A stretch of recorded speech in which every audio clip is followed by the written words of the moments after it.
To a big speech tonight for the Prime Minister, the Lowitja O'Donoghue address. Andrew Clennell is with me, and it comes at a sensitive time, an important time for the debate around the voice. Yeah, temper's getting a bit frayed over the voice this early on in the campaign, Kieran. So Anthony Albanese is giving this speech tonight in Adelaide, the Lowitja O'Donoghue address, where he compares people warning of the impact of the apology to the stolen generations and those fear-mongering about the voice as similar to Chicken Little.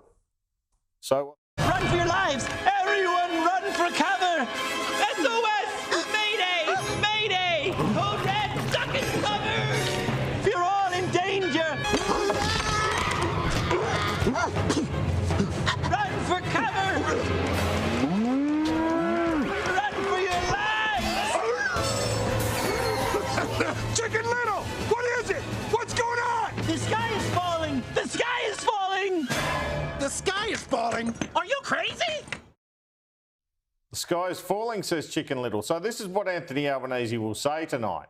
His speech says, quote, Australians won't succumb to their appeals to fear and their even more ludicrous invitations to jump at our own shadows. That's because Australians have a healthy scepticism of doomsayers, a scepticism kept in good health by memories of all the predictions offered by the Chicken Littles of the past. Remember how the sky was going to fall in after the apology. Please enjoy the sky as you head back out today. It's still safely in place. Well, one person who didn't attend the apology and opposed it was the opposition leader. And Peter Dutton was not too happy with this speech and said so this morning. There should be a respectful debate on both sides of the argument. The Prime Minister out there name-calling people and others suggesting that people are racist because they don't support the voice, it's completely and utterly unacceptable. If the Prime Minister wants a 1967 type outcome, then go with the proposition that's before the Prime Minister now, that is constitutional recognition. There's overwhelming support. I think there would be 80% support for it in the community. But there's not overwhelming support for the voice, and it's a bridge too far. So we can see the rhetoric around the voice referendum has really stepped up, and we saw that in Peter Dutton and Anthony Albanese's speeches to Parliament last week. We saw it again this morning on Sunrise in this stoush between Amanda Rishworth and Barnaby Joyce, both of whom will be joining Kieran later. There is no veto. There is no veto of the Parliament, and it does not change the role of the Parliament. And it is misleading. It's misleading to suggest otherwise. We trusted you when you told us you were going to put down power prices.